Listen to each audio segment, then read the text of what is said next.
오늘 성경 맥추감사주의를 앞두고 본문을 조금 바꾸어서 신명기 16장 9절에서 12절, 다음 찬송이나 이런 건 바뀐 걸로 하겠습니다. 신명기 16장 9절부터 12절, 길지 않으니까 우리 소리를 맞추어서 신명기 16장 9절에서 12절 다 같이 소리를 맞추어 읽겠습니다. 7주를 셀지니 곡식에 낯을 대는 첫날부터 7주를 세어 내 하나님 여호와 앞에 77절을 지키되 내 하나님 여호와께서 내게 복을 주신 대로 내 힘을 헤아려 자원하는 예물을 드리고 너와 내 자녀와 노비와 내 성중에 있는 레위인과 및 너희 중에 있는 객과 고아와 과부가 함께 내 하나님 여호와께서 자기의 이름을 두시려고 택하신 곳에서 내 하나님 여호와 앞에서 즐거워할지니라. 너는 애굽에서 종되었던 것을 기억하고 이 규례를 지켜 행할지니라. 아멘. 오늘 설교할 제목은 감사가 주는 삶의 유익, 그런 제목으로 말씀을 나누겠습니다. 감사하는 사람의 마음에는 사탄이 씨를 뿌릴 수 없다는 서양 기독교적인 격언이 있습니다. 다시 한번, 사람의 마음에는 사탄 마귀가 못된 씨들을 많이 뿌리는데 감사하는 성도의 마음에는 사탄이 씨를 뿌릴 수 없다.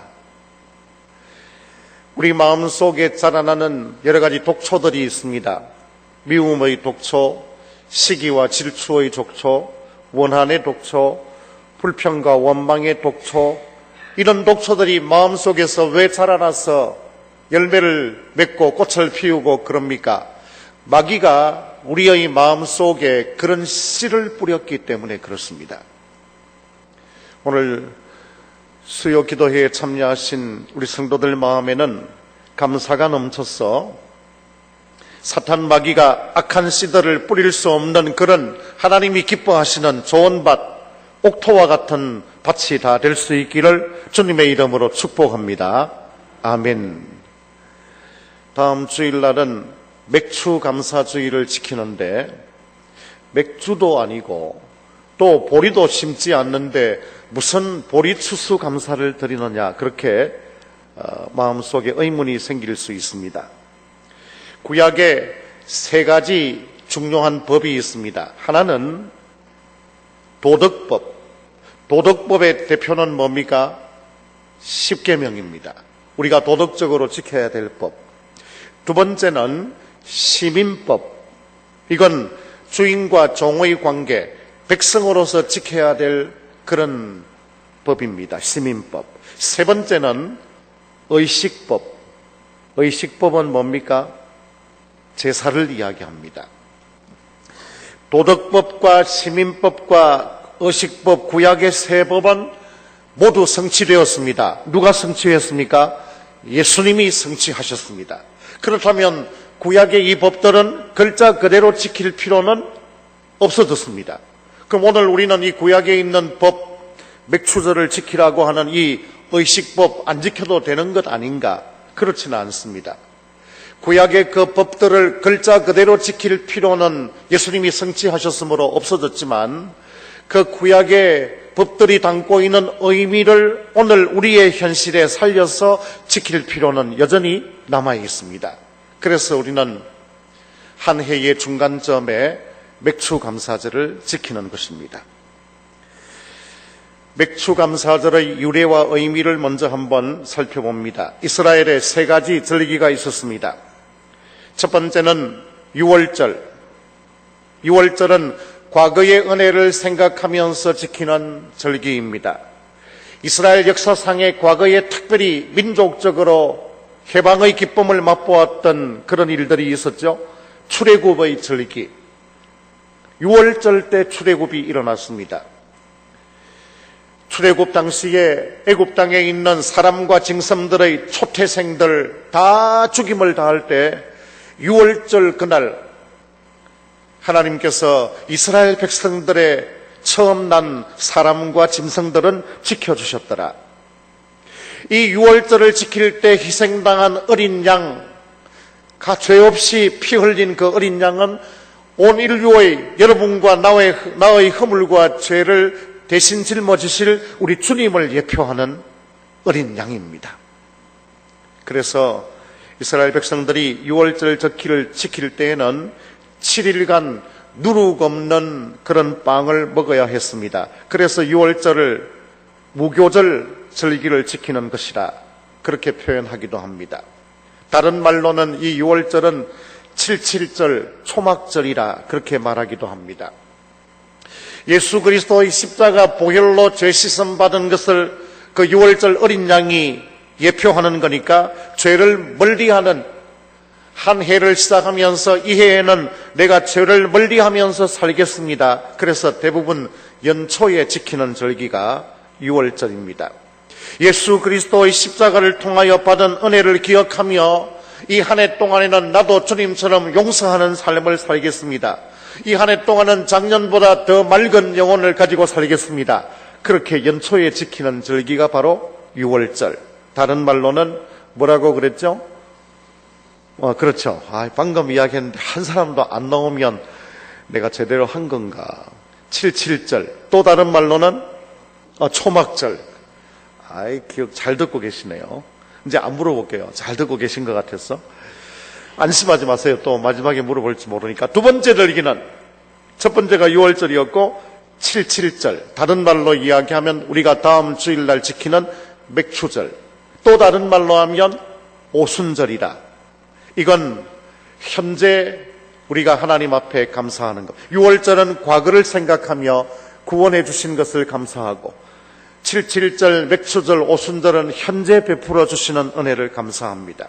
이스라엘 백성들이 첫 수확을 보리로 하는데 그 첫 수확의 보리단을 바치는 걸 초실절이라 그러는데 그러고 난 다음 7주를 지나고 난 77, 49, 그 다음 날 50일째 오순절. 신약에는 예수님이 부활 성천하신 후에 오순절을 기다리면서 성령 강림의 역사를 경험하죠. 그래서 이 맥추절은 한 해의 중간에 지키는 절기입니다. 지나간 2017년도의 절반을 바라보면서 하나님이 베풀어 주신 은혜를 생각하고 잊어버린 은혜가 있다고 그러면 들추어내어서 또 감사하고 남은 반년 동안 하나님이 베풀어 주실 은혜를 사모하는 마음, 그겁니다. 현재의 모든 것은 하나님의 은혜입니다. 잘 풀린 일들도 하나님의 은혜입니다. 그리고 예상치 못하게 다가온 그 문제들도 하나님의 은혜로 그나마 이 정도라도 우리가 견디며 나갈 수 있습니다. 그걸 생각하는 절기가 바로 맥추절입니다. 맥추절은 현재 감사. 마지막 세 번째 이스라엘의 3대 절기는 초막절입니다. 이건 다른 말로 수장절, 장막절, 추수절이라 그러는데 미래에 베풀어 주실 은혜를 생각하며 드리는 절기입니다. 1년 동안 농사 지은 것 추수를 하고 초막을 짓고 40년 광야 생활을 지난 것을 기억하며 광야길도 인도하신 그 하나님이 나의 인생을 하늘까지 인도해 주실 것을 믿고 바라면서 감사하는 절기가 바로 초막절, 추수절입니다. 지금까지 지나온 모든 것들이 다 하나님의 은혜요, 하나님의 배려임을 인정하면서 연말에 드리는 절기, 감사한 마음도 가지고 언젠가 이 땅 위의 삶이 끝날 걸 종말을 바라보면서 드리는 절기가 바로 초막절, 추수절입니다. 자, 이스라엘의 3대 절기, 6월절, 과거의 출애굽을 생각하며 죄 없이 희생당한 어린 양으로 예표되는 주님을 생각하며 연초에 드리는 절기고, 맥추절은 지금 내게 베풀어 주신 은혜를 감사하며 연중에 드리는 절기이고, 추수절은 미래에 인도하실 하나님의 은혜를 확신하며 한 해의 마지막에 드리는 절기입니다. 이것이 바로 이스라엘의 3대 절기. 그러니까 다음 주일에 지킬 맥추절은 중간 점검의 의미가 있다. 그래서 우리가 맥추절을 지나고 난 다음 앞으로는 맥추절 전에 드리겠습니다마는 5일 동안 특별 새벽 기도회를 하게 됩니다. 이스라엘 백성들이 가나안 땅에 들어가서 첫 열매인 보리를 추수하고 난 다음 드린 절기가 바로 맥추절입니다. 영적인 의미에서 하나님께서 내게 은혜를 베풀어 주셨는데 연중에 중간에 내가 내 신앙을 점검합니다. 그런 뜻이고, 연말이 다가올 걸 확신하고 주님의 재림이 종말이 있을 걸 대비하겠습니다. 그렇게 중간 점검의 의미가 있는 것이 바로 맥추절 절기입니다. 또 이 맥추절은 성령님을 의지하면서 지켜야 합니다. 맥추절을 다른 말로 오순절 절기라고도 그랬습니다. 오순절이 어떤 절기입니까? 초대교회에 강력한 성령의 역사가 임했던 그런 절기입니다. 그래서 성령은 감사하는 사람의 마음에 깃든다, 그런 말도 있습니다. 주신 은혜를 기억하며 내가 오늘도 우리 기도한 집사님의 표현들처럼 하루하루 살아가는데 성령님이 도와주지 않으면, 성령 충만하지 않으면 내가 믿음으로 승리할 수 없습니다. 그런 마음을 갖고 지키는 절기가 바로 맥추감사절입니다. 사랑하는 성도 여러분, 다음 주일 맥추감사 절기를 통하여 지난달 하나님의 은혜에 감사하고 지금 베풀어 주신 모든 것들이 다 하나님의 은혜입니다 생각하며 감사하는 마음이 넘쳐나서 자원하여 드리는 그런 감사의 절기가 다 될 수 있기를 주님의 이름으로 축복합니다. 아멘. 감사절을 지킬 때마다 생각하는 그런 내용들입니다마는, 감사절을 지키는 성도에게 하나님이 주시는 삶의 유익이 무엇입니까? 감사하는 성도들의 마음에 하나님이 은혜를 주시는데 베풀어 주시는 그 은혜가 어떤 은혜입니까? 먼저 우리가 감사하는 마음을 가지면 정말 놀라운 은혜인데 하나님께 영광을 돌릴 수 있게 됩니다. 예수 믿는 성도로서 하나님께 영광 돌리는 것보다 더 큰 은혜가 어디 있습니까? 여러분, 은혜 그러면 우리는 다 받는 것만 생각하는데 하나님께 내가 영광 돌릴 수 있는 사람이 되었다, 하나님이 나를 그런 사람으로 삼아주셨다는 것보다 더 큰 내가 받은 은혜가 어디 있습니까? 누가복음 17장 15절 16절에 보면 예수님이 사마리아와 갈릴리 사이의 한 마을을 지나가시는데 10명의 나병 환자들이 예수님이 지나가신다는 말을 듣고 나와서 고쳐달라고 소리쳤다가 제사장에게 자기 몸을 보이러 가는 사이에 다 고침을 받았습니다. 그때 9번 자기 고침받은 그 몸을 보이러 가고 한 사람만 돌아와서 예수님께 감사했습니다. 그때 예수님 하시는 말씀이 누가복음 17장 18절에 보면 이 이방인 한 사람 외에는 하나님께 영광을 돌리러 온 사람이 없느냐. 돌아온 이 한 사람은 어떤 마음을 가지고 왔습니까? 큰 소리로 하나님께 영광을 돌리며 돌아와 그리스도의 발 아래 엎드리며 뭐 했더라? 감사했더라. 예수님께 감사하기 위하여 나왔는데 감사하러 나온 이 사람을 두고 예수님은 하나님께 영광 돌리러 왔다, 그렇게 표현했습니다.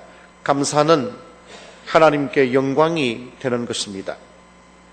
예수님은 성도들이 드리는 감사와 하나님께 영광 돌리는 것을 같이 보십니다. 감사가 하나님께 영광 돌리는 거라면 감사하지 못하는 불평하고 원망하는 마음은 마귀가 영광 받는 겁니다. 여러분, 우리가 살면서 불평, 원망 오늘 하루도 얼마나 많이 했습니까? 저 자신도 부끄럽습니다. 그때는 하나님께 영광 돌리는 순간이 아니에요. 마귀가 영광을 받습니다. 감사는 하나님께서 영광 받으시는 그런 놀라운 삶의 유익이 있습니다. 어떤 교회에 주일날 목사님이 감사헌금 내용을 소개하시는데 어떤 부부가 하나님 은혜 감사합니다 그러면서 그 내용이 뭐냐 하면 1년 전에 교통사고로 죽은 아들 일주기를 맞이하여 하나님께 감사합니다, 그런 제목이 있는 걸 보고 예배를 마치고 집으로 돌아가는 차 안에서 어떤 부부가 대화를 나눕니다. 아내가 남편에게 여보, 우리도 다음 주일날 아들 두고 감사합시다. 왜? 오늘 어떤 집사님 부부가 1년 전 교통사고로 죽은 아들 일주기 때문에 우리 아들은 살아있는데 뭘. 남편이 그렇게 반응하니까 부인이 뭐라 했겠어요? 확실히 신앙생활은 남자보다 여자가 나아. 영성이 여성이 깊어. 남자는 우리 아들은 살아있는데 뭘 감사하노 이랬는데, 여성은 죽은 아들 두고도 감사하는데 산 아들 두고 감사 안 하면 되겠어요? 훨씬 여성이 영성이 깊어요. 여성이나 영성이나 글자가 비슷한. 어쨌든 간에 하나님께서 우리에게 많은 걸 주셨어요. 그리고 한 가지 더 우리에게 주셨는데 감사하는 마음을 주셨습니다. 하나님께 감사함으로 영광 돌리는 삶을 살아 우리의 삶에 정말 기쁨과 행복이 넘치는 그런 성도들이 되시기를 주님의 이름으로 축복합니다. 아멘. 감사가 주는 두 번째 유익은 우리를 환난에서 건져주십니다. 시편 50편 23절에 보면 감사로 제사를 드리는 자가 나를 영화롭게 하노니 그의 행위를 옳게 하는 자에게 내가 하나님의 구원을 보이리라. 무슨 말입니까? 힘들고 어려움을 당했습니다. 하나님이 구해주시지 않으면 이 난관을 극복하기 어렵습니다. 그런데 그때 하나님 앞에 하나님, 이번 이 사건 이만큼에서 막아주시니 감사합니다. 그러면 하나님이 구원해 주신다. 그런 뜻이에요. 여러분, 오늘 수요예배에 참여한 여러분들 가운데 아마 그런 기도들이 많았을 겁니다. 사건 사고를 당할 때마다 하나님이 많이 자비를 베풀어 주셨구나. 감사합니다. 그러면 우리 마음 가운데 하나님이 평안을 주시는 거예요. 이런 환난에서 구원해 주시는 하나님을 생각하면서 감사하는 것, 정말 우리 삶에 얼마나 큰 유익이 됩니까? 감리교를 창설한 요한 웨슬리 목사님이 6살 때 집에 불이 났어요. 구형제가 있었는데, 구형제.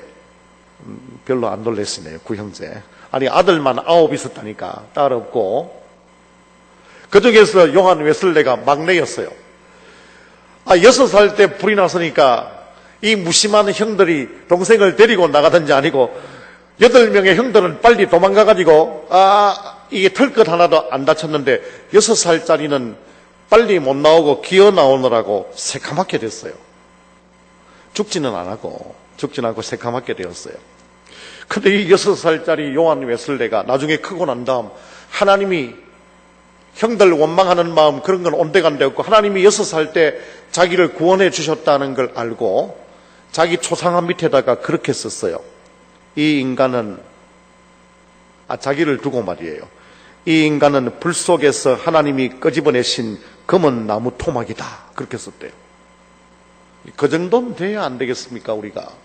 힘들고 어려운 일 당하는 것 자체만으로도 너무너무 고통스러운데 그 힘들고 어려운 일들을 두고 누구 때문에 그랬다 생각하고 누구 잘못 때문이라고 생각하고 원망하고 불평하면 이건 정말 고생은 고생대로 실컷 하고 유익도 없는 것 없고 그 어려움과 고난 가운데에서 하나님이 지켜주셨구나. 하나님이 끄집어내어 주셨구나. 하나님이 자비를 베풀어 주셨구나. 그런 마음을 갖고 하나님께 영광 돌리는 그런 성도들이 되시기를 주님의 이름으로 축복합니다. 오해하진 마세요. 감사하는 마음을 가지고 하나님께 영광 돌리고 하나님께 구하면 남은 생애 동안 어떤 사건 사고로부터도 여러분들을 다 지키실 거다. 나는 그렇게 거짓말은 못하겠어요. 남은 생애 동안 또 힘든 일들이 있을 거예요. 그러나 그때에도 이번에 지켜주신 하나님께서 또 우리를 구해 주실 겁니다. 할렐루야. 그런 믿음을 갖고 감사하는 사람에게는 어떤 고난도 상처도 환난도 이길 수 있는 그런 힘을 하나님이 주시는 줄로 믿습니다. 아멘. 환난에서 감사하는 자는 구해 주시는 유익을 맛보게 됩니다. 마지막 세 번째로 감사하는 자에게는 하나님께서 더욱 큰 사랑과 축복을 베풀어 주시는 유익을 맛보게 됩니다. 부모가 자식을 키우면서 고맙습니다, 감사합니다, 용돈을 줄 때마다 자상하신 우리 어머니 아버지 오늘도 이번 달에도 용돈 주심을 황공무지로소이다, 그런 말 꼭 들으려고 자식한테 용돈 주는 건 아니지만 이 자식이 등록금도 대주고 용돈도 주고 옷도 사주는데 멀뚱멀뚱 쳐다만 보고 고맙다는 이야기도 안 하고 있으면 열 받겠어요, 안 받겠어요? 다들 열 받으셨을 텐데 전혀 대답을 안 하시네. 우리 하나님은 사람과는 다르기 때문에 하나님이 은혜를 베풀어 주실 때마다 고맙다는 말을 듣기 위하여 그러는 건 아니에요. 그러나 우리가 인간적으로 이해하면 하나님의 그 은혜에 대하여 감사할 줄 알아야 사람도 감사하는 사람에게 좀 더 잘해주고 싶은 거예요. 우리 진해의 성도들은 속이 깊어서 고마운 일이 있더라도 겉으로 드러내놓고 감사하고 그러지는 잘 않잖아요. 목사가 설교를 해도 얼마나 그 수고를 하고 준비했나. 오늘 표정들은 보면 다 은혜가 된 것 같아. 내가 착각인지 몰라도. 그런데 나가면서 은혜스럽습니다, 그런 말 안 하는데 최근에 오신 권사님 한 분이 설교만 마치고 나면 내려오면서 악수하면서 하는 이야기가 목사님 말씀에 은혜 받았습니다 이러는 거야. 그러니까 내가 부담이 되겠어요, 안 되겠어요? 다음 설교를 좀 더 잘 준비해야 되겠구나. 거룩한 부담이 되죠. 사람도요, 고맙다는 이야기, 감사하다는 이야기 들으면 참 좋습니다. 더 잘해주고 싶습니다. 남편도 아내에게, 아내도 남편에게 수고했다, 고맙다 그러면 더 잘해주고 싶은 거죠. 하나님은 사람은 아니지만은 우리가 인간적으로 이해하면 그렇습니다. 감사하는 사람에게는 더 감사할 큰 감사의 거리들을 복으로 우리에게 내려주시는 분이 바로 하나님이십니다. 그러므로 우리가 감사해야 되죠. 빌립보 4장 6절에 보면 아무것도 염려하지 말고 다만 모든 일에 기도와 간구로 너희 구할 것을 감사함으로 하나님께 아뢰라. 혹시 마음 가운데 걱정, 근심, 염려 있습니까? 그거 내려놓으십시오. 내가 근심하고 걱정하고 염려한다는 건 내 힘으로 할 수 없다는 이야기거든요. 그건 내려놓고 하나님 감사합니다, 그런 마음을 가지시면 하나님이 해결해 주실 줄로 믿습니다. 아멘. 감사하면 현재 여러분들이 하는 일과 가정과 교회 생활 신나게 됩니다. 그러나 불평하면 내 마음속에 마귀가 자꾸 비집고 들어와서 꿈틀거립니다. 감사하면 하나님께서는 더 큰 감사거리를 주십니다. 스펄전 목사님 그런 기도문을 쓰셨죠. 촛불을 주신 하나님께 감사하면 하나님은 더 밝은 등불을 주시고, 등불을 주신 하나님께 감사하면 하나님은 더 좋은 달빛을 주시고, 달빛을 주신 하나님께 감사하면 하나님은 더 좋은 햇빛을 주시고, 햇빛을 주신 하나님께 감사하면 햇빛도 필요 없는 천국의 빛을 주신다.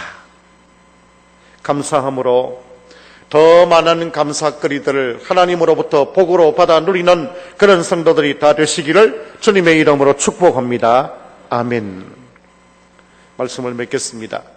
최근에 어떤 성도가 주보를 들고 와서 저한테 걱정스러운 이야기를 해요. 주보에 보면 특별히 마지막 주일을 지나면 11절 안에 이름이 많이 나오는데 자기는 아직 11절 못하고 있대요. 그래서 목사님, 나도 이름이 나오면 좋겠는데 어쩌면 좋겠냐고 그래서 너무 부담 갖지 말라고 그랬어요. 또 목사가 11절 안 해도 된다 이렇게 또 말하긴 그렇잖아요. 너무 부담 갖지 말고 제가 이렇게 말했어요. 억지로 하려고 하지 말고, 지금 집사님도 당신에게 주신 모든 것들 하나님이 은혜로 주신 거라는 거 그건 인정하죠. 인정한대요. 그러니까 내가 11조 드리는 것 참 감사하다 그런 마음이 될 때 드리세요. 억지로 하는 것 하나님이 기뻐하지 않으세요. 그렇게 제가 대답했습니다. 감사도 헌금도 마찬가지고 봉사도 마찬가지고 다 마찬가지예요. 열심히 일하면서 불평불만하는 사람 때문에 목사가 부담이 많이 됩니다. 굉장히 열심히 봉사하는데 잡음이 많이 일어나고 또 소란스러움이 많이 일어나는 것 때문에 목사의 마음이 많이 힘들고 어렵습니다. 열심히 일하면서 감사하고 또 부지런히 충성하면서 감사하고 그런 거 하나님이 너무너무 기뻐하십니다. 잠언 3장 9절과 10절에 보니까 내 재물과 소산물의 처음 익은 열매로 여호와를 공경하라. 그리하면 내 창고가 가득히 차고 내 포도즙틀에 새 포도즙이 넘치리라. 감사함으로 드려서 약속의 신실한 하나님께서 주시는 모든 은혜와 복을 받아 누리는 그런 우리 성도들이 다 되시기를 주님의 이름으로 축복합니다. 아멘. 마지못해 사는 것이 아니라 감사하는 마음으로 살아서 하나님께는 영광이 되고 나와 함께한 교회 성도들과 이웃과 가족들에게 기쁨을 주는 감사하는 그런 성도들이 다 되시기를 주님의 이름으로 축복합니다. 축복합니다.